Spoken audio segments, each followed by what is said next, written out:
The tyranny of seriousness. Why doing nothing is the ultimate rebellion. Why does doing nothing feel like a crime? Why does silence feel like failure and exhaustion feel like the only proof you're truly alive? You call it ambition. But what if it's worship? A toxic religion built around perpetual pressure, where the busier you are, the more worthy you feel, where genuine rest is the ultimate blasphemy. 150 years ago, Nietzsche warned us about this suffocating moral structure. He called it the most dangerous lie civilization ever told, the elevation of duty over desire. Listen closely.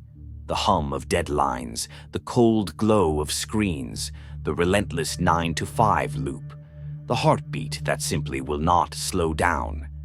Meanwhile, outside, the actual life keeps moving. The light shifts, the seasons turn, the river flows. And you? You're trapped in the manufactured noise, mistaking constant motion for meaning. You think this noise is life, but it is the sound of you forgetting how to live. Once you truly realize this, everything changes. You understand why taking life so deadly seriously is the worst thing you can do. You realize that for your entire life, you've mistaken tension for significance. You think being constantly burdened means you're living meaningfully. You wear anxiety as a badge of purpose. But tell me honestly, when was the last time you felt alive without a reason? If your purpose makes you miserable, is it still purpose or just another cage expertly disguised as meaning? Since childhood, they have trained you to equate peace with laziness. They told you that stillness is a waste of time, that joy must be earned through suffering. They taught you to chase external validation like it was oxygen, and you called the resulting suffocation growth. But what if you simply stopped? What if doing nothing was never failure, but the ultimate act of rebellion? Imagine realizing that the world's unrelenting noise isn't proof you're alive, but proof that your most authentic self is still asleep. Watch closely till the very end, because the final truth, the secret to Nietzsche's golden laughter, might be the one that finally sets you free. The cult of exhaustion. Nietzsche said, "He who has a why to live can bear almost any how." But have you noticed how exhaustion has become your core identity? How the crushing weight on your shoulders feels like the only proof that you matter, that you are contributing. You wake up already tense, already behind, as if peace means you're simply not trying hard enough. You check your phone 100 times a day, not because you need to, but because being busy feels safer than being present. That isn't productivity. That is anxiety with a to-do list. Somewhere along the way, you learned that pressure equals purpose. That relentless anxiety is the true face of ambition. But this is the fundamental lie. You've mistaken tension for significance. You think that meaning hides at the end of a protracted, painful struggle. Nietzsche would call this slave morality, the worship of duty over spontaneous desire, the elevation of obedience over authentic becoming. You serve invisible masters, deadlines, validation, external fear, and you call this self-inflicted servitude purpose. The rise of hustle culture is nothing more than this ancient slave morality repackaged for the digital age. It demands that your entire existence be optimized, documented, and performed. Every hobby must be monetized. Every moment of rest must be justified as a fuel-up for the next grind session. This is toxic productivity, the belief that your value as a human being is directly proportional to your output. Carl Jung once said, "What you resist persists." And isn't that what you've done? You resist stillness, and so it hunts you down. You resist silence, and so your mind grows deafeningly louder. You've turned your own nervous system into a continuous battlefield, and you call the resulting chaos growth. But your tension isn't a sign of depth. It's a symptom of profound disconnection from the rhythm that made you human. You treat life like a grim pilgrimage to a distant goal, a career, a reputation, a name remembered. But the meaning was never at the end. The meaning was in the music itself. And you've been so obsessed with reaching the final glorious chord that you've stopped hearing the symphony entirely. Your why was never truly yours, was it? It was handed to you by a world that profits immensely from your perpetual exhaustion. So you grind harder, hoping that suffering will somehow make you sacred. But all it does is make you utterly, chronically tired. You are breathing shallowly, living too fast, and waiting for external permission to finally rest. What if you stopped? Not out of weakness, but out of wisdom. Because maybe peace is not the opposite of progress. Maybe peace is what progress was always supposed to feel like. You mistake movement for meaning, but stillness might be the only place where truth has ever lived. To let go is not to give up. It is to finally return to your own true rhythm. To realize that existence is not a staircase to climb, but a dance to be enjoyed, one breath, one spontaneous step at a time. The crime of seriousness and the power of play. Knowing you're in a cult doesn't automatically mean you know how to leave. So ask yourself, if the music ended tonight, would you say you truly heard it? Or did you just hurry miserably through the notes? Maybe meaning was never something you needed to find. Maybe it was only something you had to stop fleeing from, the part you buried, the part that still wanted to spontaneously laugh. You used to laugh easily. Now every professional failure feels fatal. Every mistake becomes a humiliation. You've dangerously mistaken humor for carelessness. You've convinced yourself that intense seriousness means depth, that genuine joy makes you naive or unprofessional. Tell me, when did you decide that play was beneath you? That wonder was a sign of weakness, that the child in you had to be aggressively killed for the adult to successfully survive. Jung said, "That which you most need will be found where you least want to look." And you've spent years looking everywhere but inside, because inside lives the self you've outlawed, the foolish, spontaneous, gloriously alive part of you. You labeled it inappropriate, unprofessional, and irresponsible. So you buried it under a suffocating weight of discipline, productivity, and image. But the grave never holds what it truly hides, and that repressed vital joy doesn't simply disappear. It festers. It becomes the relentless anxiety you can't name, the deep irritability with no clear cause, the profound numbness that visits you at 3 a.m. You keep trying to fix the symptoms, but the illness is the rejection of your own fundamental aliveness. Nietzsche declared, "Maturity is to have regained the seriousness one had as a child at play." You were never meant to perform life. You were meant to play with it. The opposite of crushing seriousness isn't triviality, it is freedom. To laugh at your own absurdity is not to be shallow. It is to remember that the universe itself is fundamentally playful. Waves dancing on the shore, stars burning for no justifiable reason at all. Jung wrote that the shadow contains not just our weakness, but our healthy instinctivity. The raw, untamed vitality you exiled when you decided to be good and serious. That vitality is trapped in what you've rejected. And when you don't make the inner situation conscious, the world must act out the conflict, leaving you torn into two opposing halves. The war isn't out there in the boardroom. The war is in you, between who you think you should be and who you actually are. You cannot heal what you refuse to see. You cannot dance if you keep hiding from the rhythm. So ask yourself today, what part of you did you bury just to be taken seriously? And when will you finally, decisively, let it breathe again? Laughter as amor fati, the highest affirmation. You buried your playfulness to survive. Nietzsche dug it back up to live. He understood a truth most people never grasp, that laughter was not born from shallow joy, but from the depths of agony. Are you ready for this sting? He wrote, "Perhaps I know best why it is man alone who laughs. He alone suffers so deeply that he had to invent laughter." Think about that. Laughter not as an escape, but as an act of rebellion, as proof that suffering, no matter how immense, never has the final word. You approach life like a soldier approaches a battlefield. Every day is a war to be won. Every mistake is an enemy to be instantly killed. But Nietzsche saw the highest, most profound strength in those who could still dance despite the wound. Because the point of life is not to survive, it is to live. The tragedy is that you are counting steps instead of feeling the rhythm.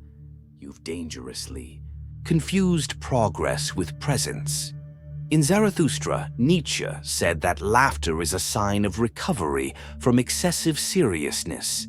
He would rank philosophers by their capacity for golden laughter. He declared that if the gods themselves ever philosophized, they would laugh at everything we take so agonizingly seriously. To laugh at life is not to mock it.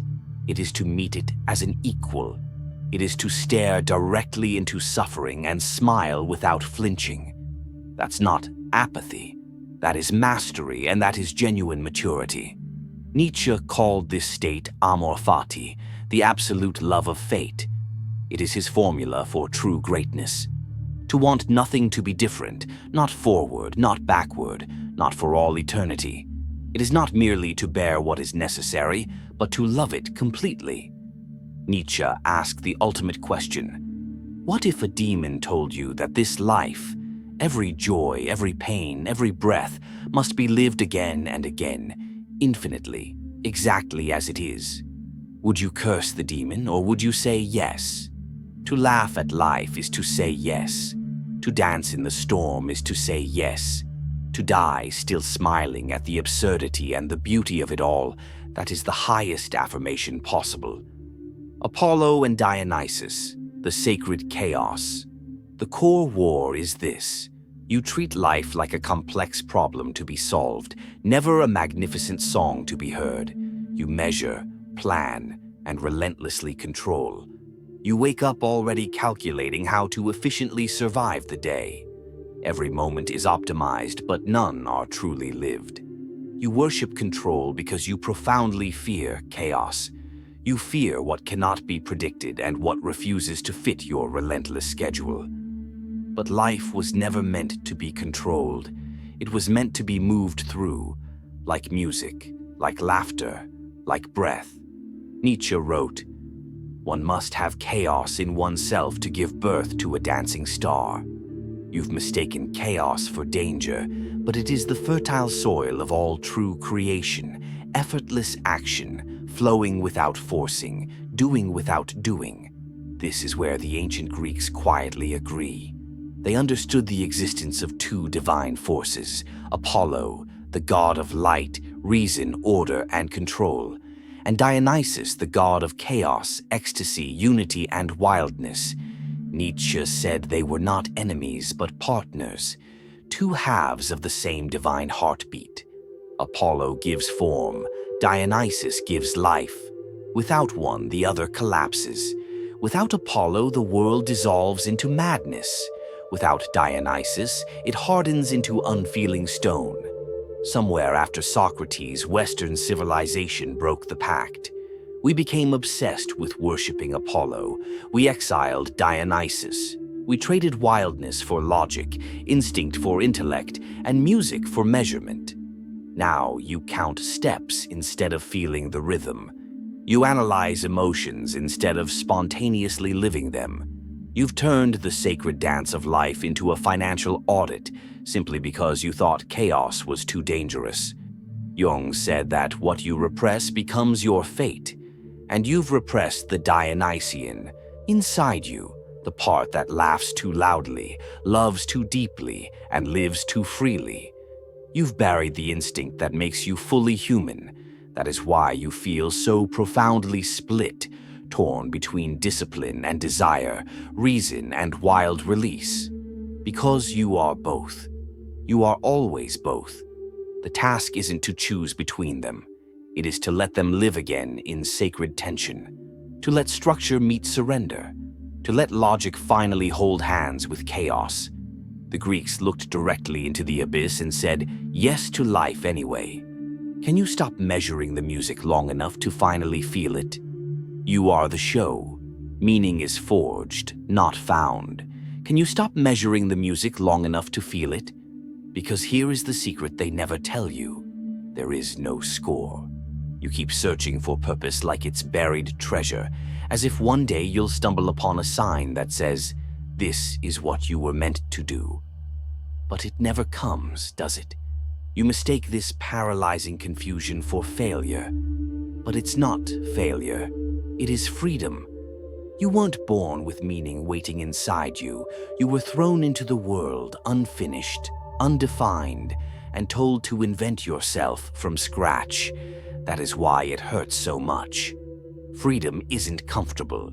It is existentially terrifying. Sartre called it a curse. We are condemned to be free. Condemned because we cannot escape choice.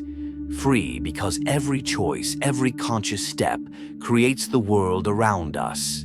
This is the mirror. You keep waiting for external permission, for a sign that your path is the right one. But meaning doesn't simply arrive. You make it. You fear looking foolish. You hold back your true song, your art, your deep truth, because you're terrified of being judged or laughed at. But everyone is acting. The CEO, the saint, the philosopher. The problem begins when you forget it's a performance. Nietzsche's Übermensch laughs at external judgment because he knows it's all theater. He doesn't avoid foolishness. He performs it consciously and with joy. That is what freedom truly looks like. To dance without needing applause, to live without waiting for meaning to miraculously appear. Because the meaning isn't behind the curtain. It isn't waiting in the distance. The meaning is the act itself. You are not searching for the show. You are the show. And it has already begun.